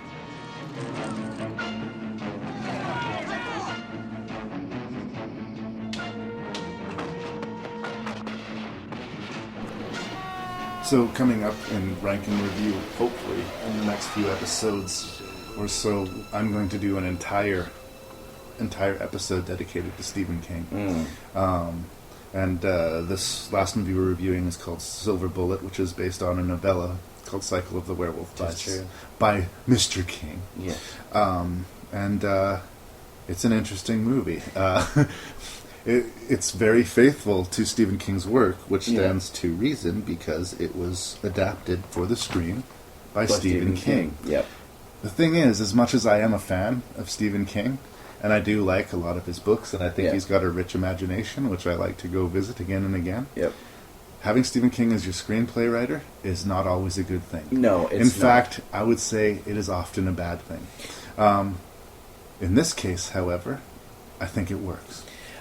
It does and it doesn't. And Silver Bullet sort of has both what works with a Stephen King movie and what doesn't work with a Stephen King movie. One thing that I think you'll agree on is Stephen King, a lot of the times, his characters, they are really cookie cutter. Black and white. They're super good or super bad and very little in between. Yeah. And you never really get that emotionally invested with a lot of his stories because of it. And Silver Bullet, is a prime example of that. Once again, it's a traditional monster movie, which I love. I guess the only character that has any sort of dimension to it is the Gary Busey character, Uncle Red. And I mean, because he's a drunkard, he's got a little bit of badness to him, but he's also a sweet guy who eventually does believe his niece and nephew. He's the only character that really has any kind of depth to him, and he's the one that I enjoy the most out of Silver Bullet. I think he's definitely the biggest performance and the brightest light as far as the acting and the characterizations in the film. But I think I would probably disagree with you that he was the only bright light as far as the cast. I'm having a terrible time. Megan Follows? Megan Follows plays the older sister, and Corey Haim is the little boy in the wheelchair. Yeah. He's a decent actor as a little kid, but is not very convincing when he is moving out of his wheelchair into other places, and that he doesn't have the use of his legs. Yeah. But this is a kid who's very vulnerable, who's very, his sister's very put upon because she always has to look after her little brother. Yeah. And they have kind of a almost parent-teacher relationship, or a student-teacher relationship with their parents, and he has almost a father-son relationship with his uncle. Yeah. But Terry O'Quinn also shows up in this movie. A lot of people know him as Locke from Lost. He's also the stepfather. The stepfather from the first couple of Stepfather movies, if that is your poison of choice. Yeah. I liked him in the movie. Maybe I wouldn't have liked him as much if I wasn't such a fan of the actor, but he was one of the few characters who seemed to be doing things right. Yeah.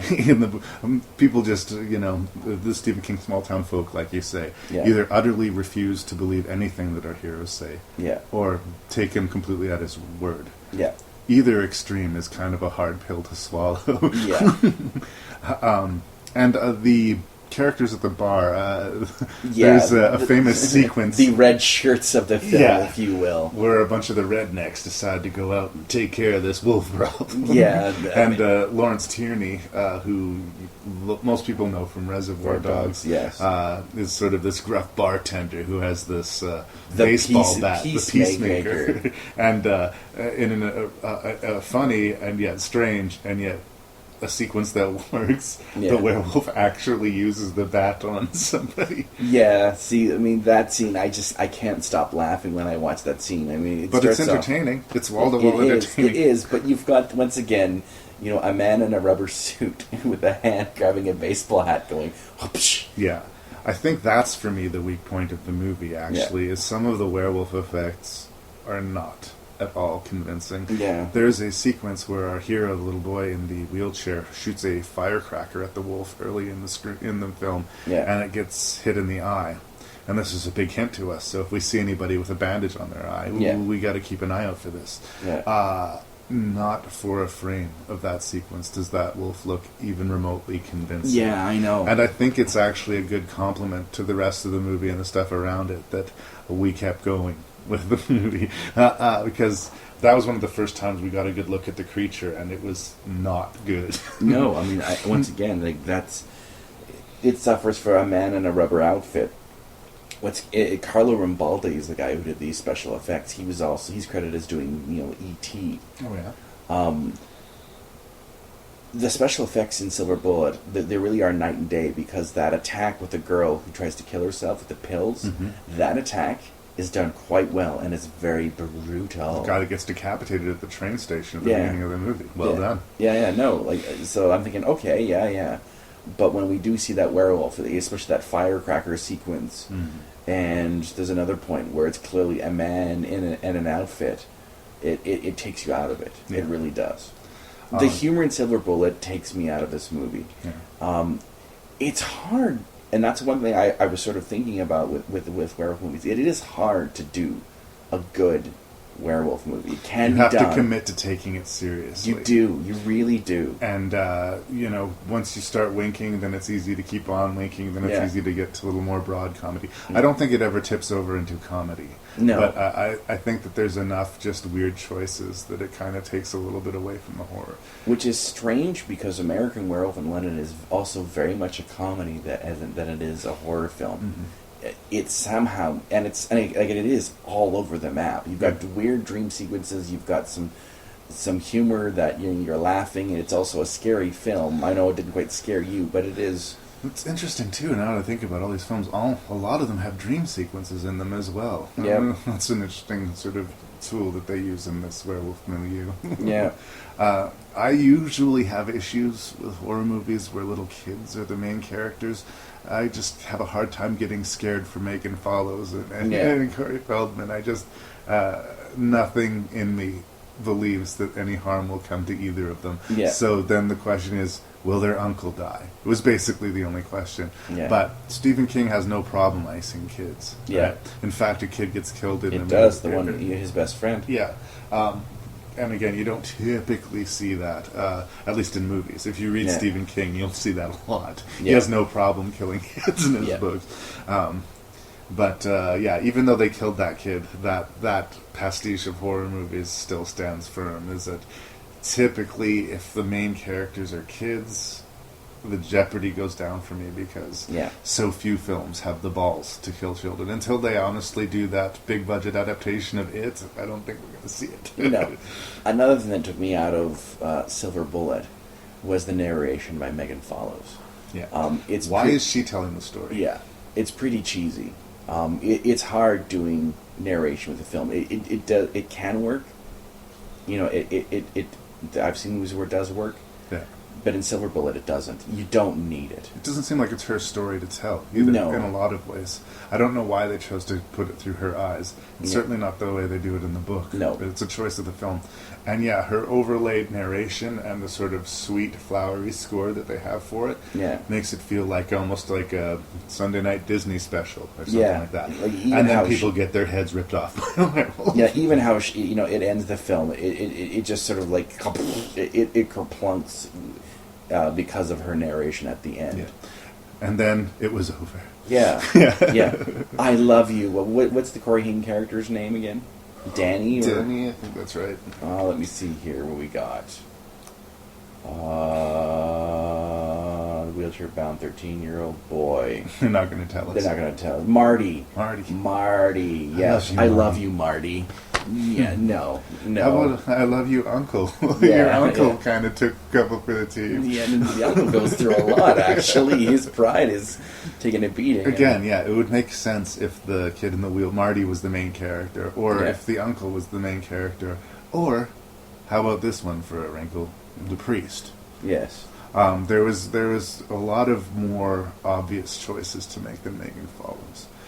I don't think this is a horrible movie. No. And I think that, like, if you're in the mood for a werewolf movie, this is definitely one of them, and it definitely works. And it has no problem killing off characters that you like. Yeah. You get a lot of time to know these people. You get to know the town, and a sizable bite is taken out of it by this wolf. Yep. It's reasonably exciting. I think the worst special effects are pretty much over with after the first 40 minutes. Yeah. And you can have a good time with them. This is a solid, but not amazing, popcorn horror movie.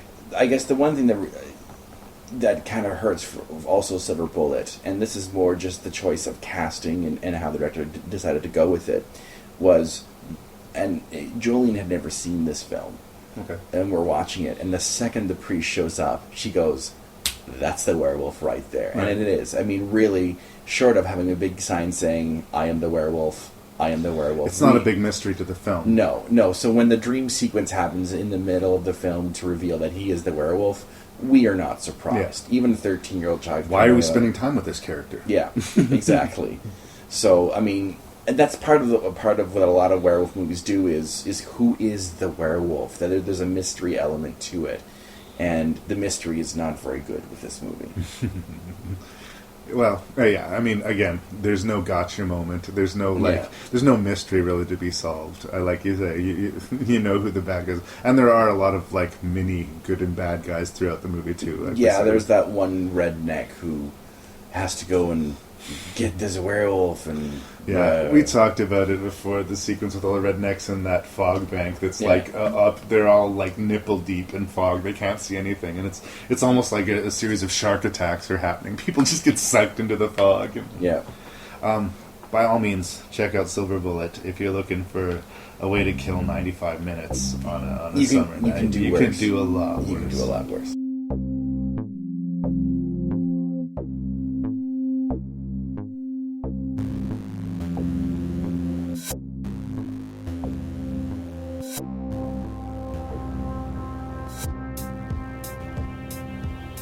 So there it was, 6 werewolf movies ranked, which means it is now Lee Beckmann's time to rank and review these 6 movies.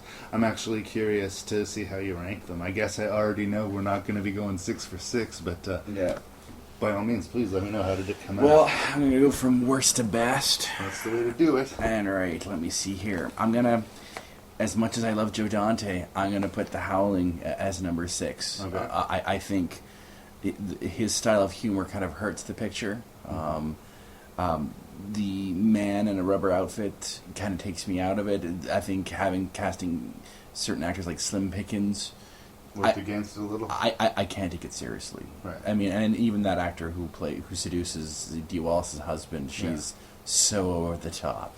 Even the end. She's taking it seriously. Yeah. That's what's so funny about her. I don't know. There's something weird about that character. I like The Howling, but out of all of them, I think it is the weakest. All right. Next up is Silver Bullet. Once again, I like it, but once again, the narration kind of hurts it. The man in the rubber outfit kind of take me out of it.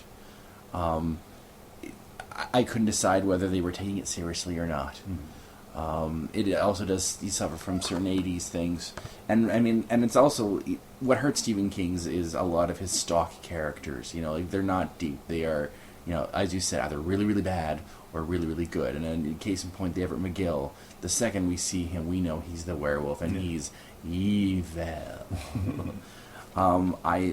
This is where it gets interesting. So Wolfen would be next, as you said. Yes, Wolfen. I like Wolfen.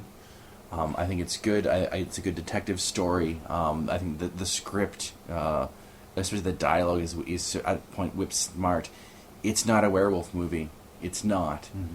But I find the quality of the movie is superior, even for 80s. Like I said, you could make Wolfen today. Right. Update the special effects a little bit. But even the special effects, they're still pretty it's good. Not horrible. No, it's not a werewolf movie. That's the only thing. Yeah. So I would have to probably put Wolfen up there as, I guess, what? Fourth? Yeah. Number 4. It hurts me to do this, but I'm going to have to put Dog Soldiers as number 3. I love Dog Soldiers. It's a fun movie. It's funny. It's gory. It's actiony. The platoon of men, if you will. There's enough about them. There's enough there that they're characters. We all enjoy them. It's a good movie. Yeah. It's Neil Marshall. He's yet to make a really terrible movie. It's there. Yeah. It's awesome. Like I've seen Dog Soldiers 5 or 6 times. I would have to put it at number 3, which brings me to Ginger Snaps. Ginger Snaps is really good. Mm-hmm. It's a really good werewolf movie. And this is not just us selling the praises of our Canadian. No. This is a solid werewolf movie. It earns its stripes. If you like horror movies, you like dark comedies. Yeah. this should be on your list of things to do. An interesting double feature would be this and Heathers. I find this and Heathers to be, almost like it's holding hands, kind of going. Two of the darker teenage comedies you could ever come across. Although, again, I'm uncomfortable calling it a comedy. I do think that Ginger Snaps is a horror movie. It is. No, I mean there are some funny things about it, but it's nasty. Yeah. Like I said, that the sequence where Ginger gets bit, and even some other scenes. They're playing for keeps, and I love the sort of take on suburban, white suburban neighborhood that Ginger Snaps is clearly making fun of. Yeah. It's almost like it's slapping John Hughes in the face a little bit. Right. The films that he used to make in the 80s. It's also like it's 90-some minutes long. It's not a long movie. It gets the job done. It does. There's not a lot of meat on this bone. Yeah. There's, I wouldn't change a thing about Ginger Snaps. It's a very unique beast. I might have recast a couple of small bit players, but other than that, Which brings me to the granddaddy of them all. Of course. American Werewolf in London.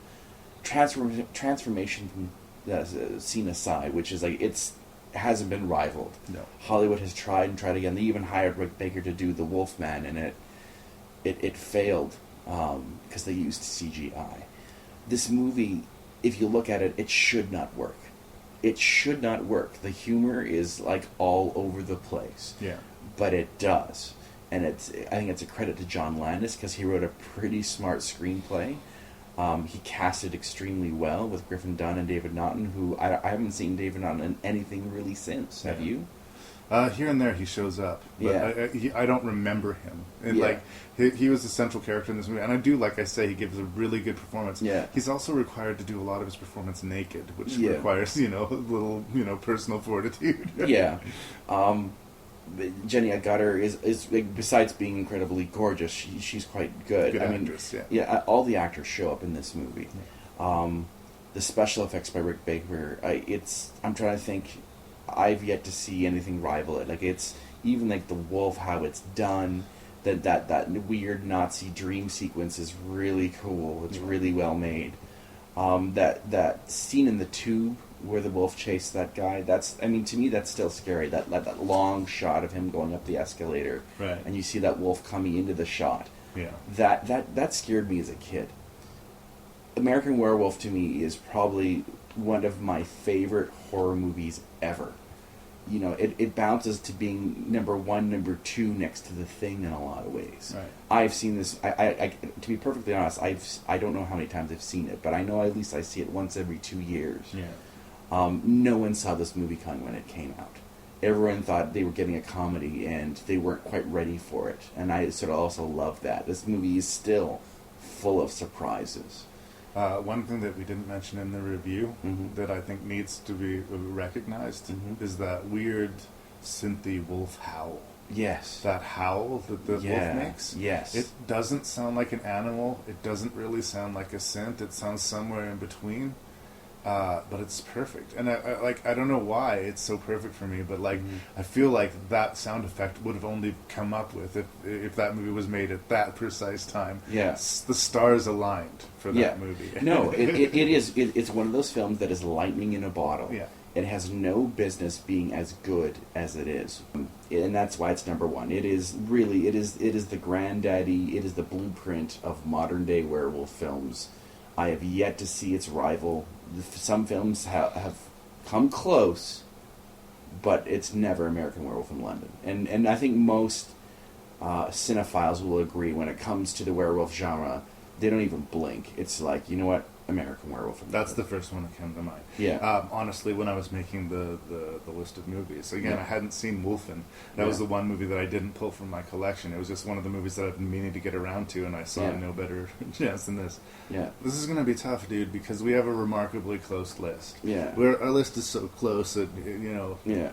It hurts me. It does. But there it is. I put Wolfen at the bottom. Yeah. Just because this is a list of werewolf movies. Yeah.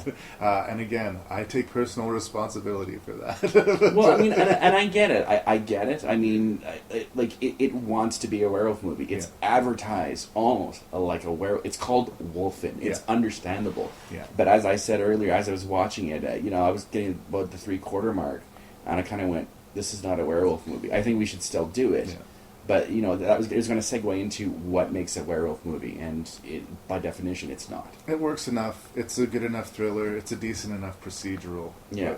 I don't know how much of it's a little bit of a horror movie, but I don't know. It didn't. It was the odd one out of this list, and for me, it landed at the bottom. Love the cast, especially like Albert Finney, and like I was saying, this is not me saying this movie sucks. Yeah. This is me saying this is. On this list of movies, this is where it falls for me. Yeah. I think you're going to find the rest of the list is remarkably similar. Yeah. Number 5, The Howling. Yeah. A lot of creaks and moans, good special effects. Yeah. I've always wanted to put things into Dee Wallace. Yeah. But, you say it so romantically. Well, she's in her 60s now. I need 80s Dee Wallace. Still hot. No, she's a solid actress. Yeah, she's. We're completely objectifying her, but she's a very good actress. Watch Cujo again; she's really good. We're going to talk about Cujo when we talk about Stephen King, and I'm going to argue. I mean, I don't get to give the awards, but I'm going to argue that she gives a better performance in Cujo, than Kathy Bates gives in Misery. Okay. But that's a conversation for another day. Yeah. The Howling is an interesting movie, but I think it's more interesting than good. Yeah. But I think if you have an appetite for these types of movies, it should be on your list of things to get to. You know? I mean, at some point when I start showing my daughter horror films, we will come across The Howling. I mean, it's earned enough stripes that at some point it needs to be seen. It just hasn't aged as well as other films in this list have. Number 4 for me would be Silver Bullet. It's a fairly familiar story. Stephen King certainly doesn't reinvent the wheel. He basically takes all of the pre-established rules of werewolves and employs them. The characters are familiar, the special effects, and I think another reason why I chose a lot of the 80s ones is, again, no CGI. Yeah, I agree. Especially with these werewolf movies. Yeah. I don't know, CGI just kills it for me. It doesn't make it look real. And that was one thing. I mean, I don't hate the modern Wolfman, the one with Benicio del Toro. Mm-hmm. I don't hate it as other people do. And there's some really good sequence in it, but you can tell when it's CGI and when it's practical. Yeah. Number 3, Dog Soldiers. Yeah. Again, it's an aggressively impressive debut. You can tell he doesn't have a lot of money and that he stretched every cent to its maximum capacity. Yeah. Great action, great comedy, but the balance is good enough that one never usurps the other. Mm-hmm. Dog Soldiers is solid. We don't get the transformation sequence, and we don't get to know the werewolves, and if that's what you're looking for, I would say that you're not going to get that here. Yeah. But if you're looking for a fun, scary, action-packed werewolf movie, you should watch Dog Soldiers. Yeah, as I said, Dog Soldiers plays against all the, I guess, stereotypes or the rules of what makes a werewolf movie. It throws it out the window. Yeah. But it's still very much a werewolf movie. Yeah. And that's why it ranks higher than Silver Bullet, too. Like I say, he did some different stuff with it. Yeah, he did. Number 2, Ginger Snaps. Yeah. Of course. I mean, I love the central performances, especially. Those two sisters are fantastic. There are 2 sequels to Ginger Snaps, and they are diminishing returns. I can't really necessarily endorse them unless you're super hardcore into the werewolves, but Ginger Snaps, if you like horror movies, you should watch it. If you like werewolves, you should watch it. And, just to finish off the ranking and reviewing, of course. Yeah. American Werewolf in London is the best of these movies. And I think that it's easily the most crowd-pleasing of these movies. Yeah. I think that of all of them, this is the surest bet to entertain people across the board. Again, love the cast. The special effects are unbeatable as far as the transformation scenes. Yeah. The transformation scene is so good I almost don't want to see a better one. Maybe that's part of its power. Yeah. And I think they brought that pain thing to the board. I think that we've seen people change into werewolves a lot of times before, but we've never seen it be this physical, brutal thing. And on top of that, jokes and Yeah. And boobs and hilarious porn movie dialogue and Griffin Dunn with his face falling off. I mean, there's very little not to like about American Werewolf in London. And so it is number one. Yeah. One thing I gotta say is the next person who does sort of tackle a werewolf movie, and I think you hit on it with your ranking here, they gotta bring something new to it. They really do. Which is why I love Dog Soldiers. They brought new stuff to it. But the next person who's going to make a really good werewolf movie is going to have to do something new. Yeah. And that's where it needs to go. And I look forward to seeing it. Mm-hmm.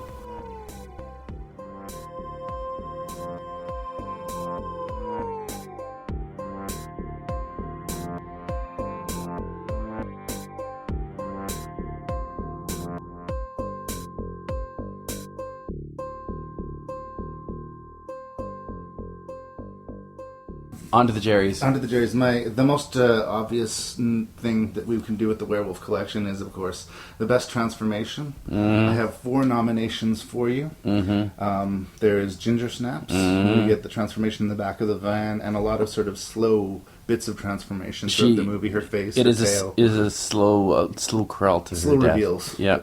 Well done, I think, for the most part, especially when you consider the budget. Yep. There's some transformation sequences in Silver Bullet. Yep. As we argued the first time we see the werewolf itself doesn't look that great, but the transformations are not bad. They are impressive. The Howling, famously, one of the main characters, had a bunch of condoms taped to his face underneath the latex. That's true. They pressurized air into the condoms to make his face balloon out. Yep. Rob Bottin, how inventive. My man. And, of course, the Academy Award-winning special effects from the American Werewolf in London. That seems like the gimme, but these are not my Jerry Awards. These are yours. What wins the award for Best Transformation? Well, American Werewolf in London. And, of course, I will agree, but I do think that all of those transformations are impressive. But American Werewolf, they established the award for it. They did so for a reason.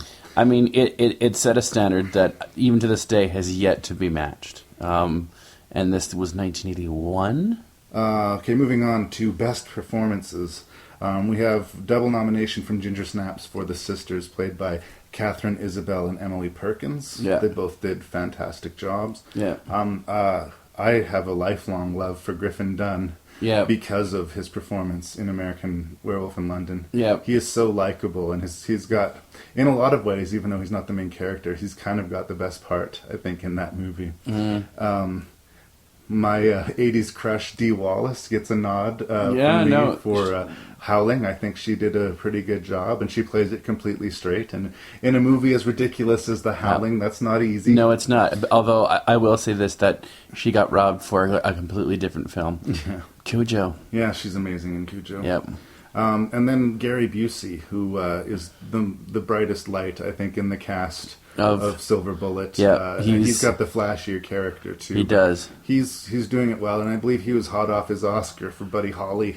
Well, who wins, do you think, for best performance? Or is there anybody else you want to add to that? No, I think going through the list here, it's hard to pass on Gary Busey because the Uncle Ray character is such a flawed character, and it's such a really good performance by Busey. The two sisters in Ginger Snaps make that movie. They really, really do. You believe both their journeys. You believe their performances. You believe that they love each other. It's true. If they'd have bitched out that casting, if we had a weak actress, if they hired for looks over talent, yeah, the movie would not have worked. No, and really at the heart of that movie is a love story between the two sisters. And I know not romantic love, but very much love. And I think Ginger's definitely the flashier role, and it's the sort of fall from grace type of performance. She's really good, but I'm going to buck the trend a little bit and say Emily Perkins. Bridget's, you're going to give it to her? Just because it's a little more subtle. She still gets some big emotional beats. It's the tougher role of the two in a lot of ways. She doesn't have the flashy sort of the prosthetics and the big sexy moments in the movie. No, she sort of got her back to the wall the whole time. Yeah. But she remains compelling throughout. So yeah, good for her. Yeah, no. Like I said, it's. I won't fight you on that win. I love me some Griffin Dunn, but I totally get it. Ellie Perkins, bravo. I thought you did really well. And Canadian. And Canadian. What the fuck moments. Yeah. The moments that compelled you to bring some what the fuck. And to go right into Ginger Snaps again, I think we got a couple from there. Yeah. There's the bit with Ginger's tail, both the discovery of it and her attempt to sever it. Yep. And there's a character who is wounded by Ginger who ends up urinating blood into a urinal in this bizarre, not completely well executed but still effective scene. Yeah. So there's some nominations for Ginger Snaps. I wanted to nominate the dream sequence in American Werewolf in London. There's a few of them. There's one where he's chasing a deer down naked and pulls its head off and starts eating it. Yep. And the one that I'm thinking of here is where he dreams that he's at home with his family and watching the Muppet Show, and a bunch of Nazi werewolves and shit come breaking through the door and shooting and killing and slashing throats. Yeah. Just crazy sequence. Yeah. And it's sort of got the double fake ending out for you. Is the dream over? No, not quite. Yeah. So I want to do that. There's a sequence in Dog Soldiers where Sean Pertwee, who has suffered a gaping stomach wound, is having a tug-of-war with his intestines and a friendly dog. Not a werewolf, just a regular household pet dog. And it's a strange and brutal addition to an already very strange and very brutal werewolf movie. Yes, so. You also forgot to mention that as this is going on, werewolves are trying to smash through the front door. This is just another issue to deal with in the midst of all this chaos. Yeah. And we also discussed that sequence in Howling, probably the most famous attack sequence in the Howling, where the woman's looking through the filing cabinet and all of a sudden this big furry werewolf hand comes into screen handing her the file that she was looking for and then proceeds to kill the shit out of her. Yeah. All pretty good what the fuck moments, but what do you think is going to earn the Jerry Award? Well, this might be the first in the Jerrys, but I'm going to call a tie. All right, bring it. Well, the first tie, the first winner, if you will, is the dream sequence in American Werewolf in London, just because it really does come out of nowhere. This is the Nazi werewolf sequence. Yeah. It, like I said, it does come out of nowhere. There's three beats where, is this dream over? No, it's not. Is it over again? No, there it is.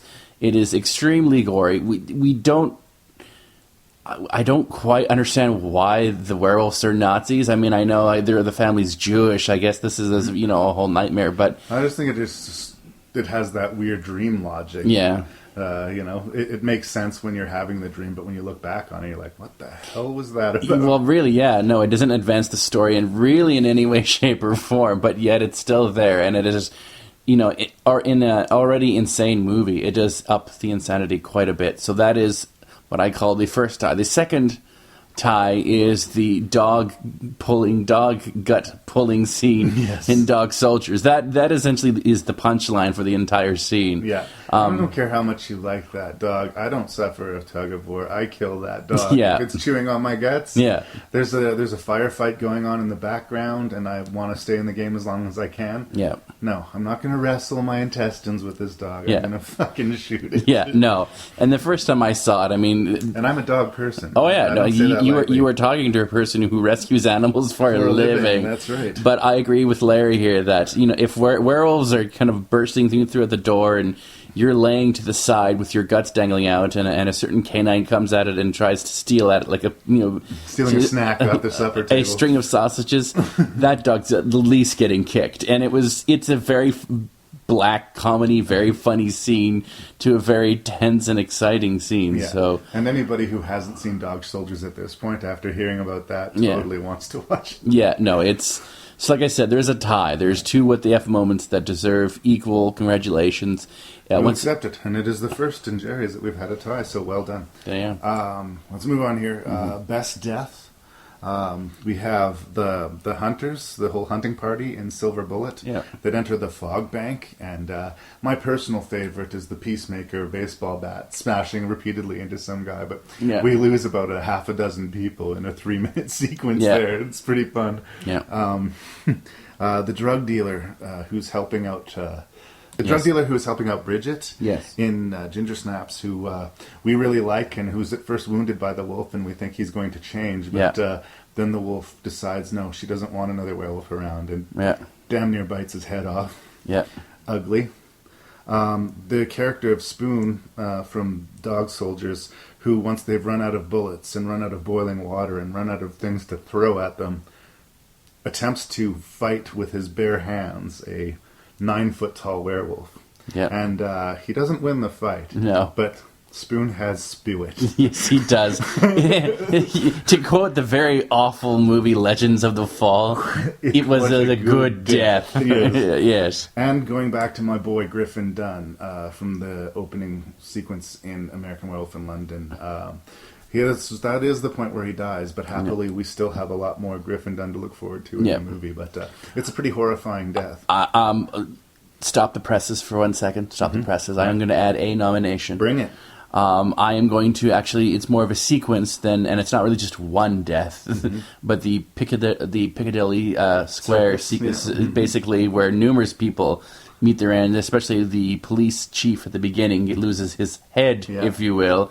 And the whole bus sequence where people fall from the vehicles and heads get smushed by other vehicles. Actually, I believe the director himself, John Landis, gets thrown through a pane of glass in that sequence. I do believe so.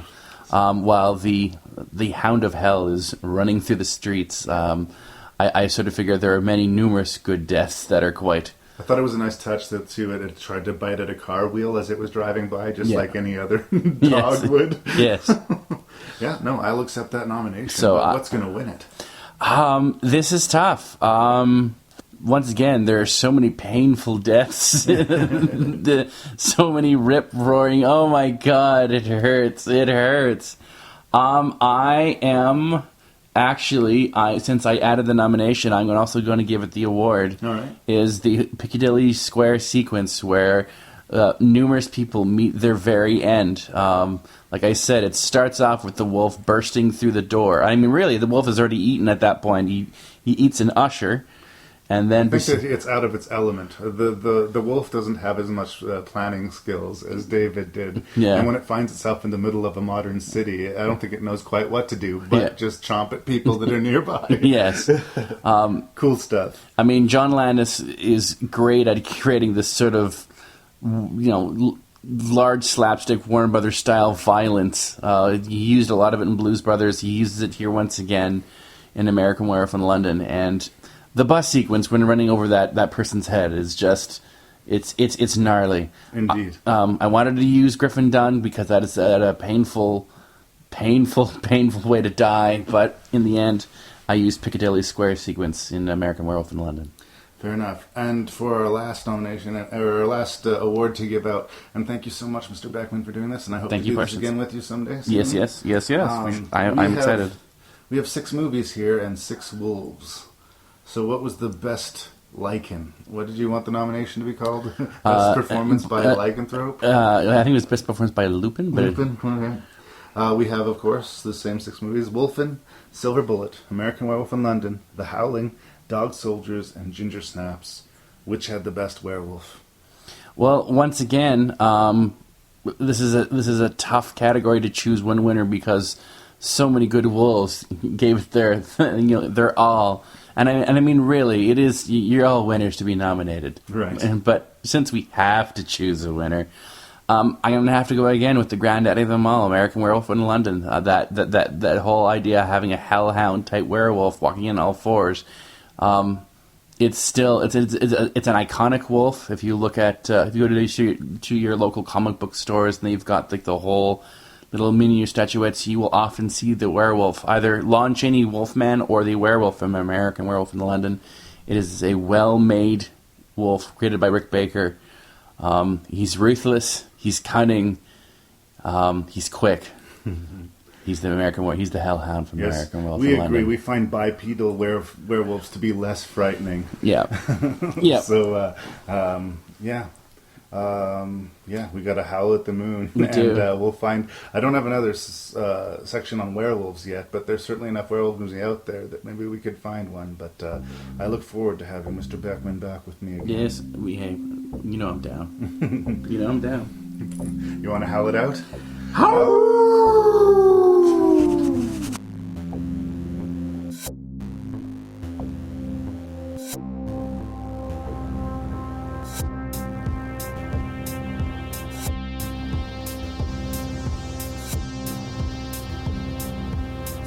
And so it was that episode 11 came to an end. If you would like to write me and let me know what I got right or what I got wrong, please feel free to do so at rankandreview@gmail.com. That's RANKNREVIEW. My name's Larry Parsons, and thank you so much for listening.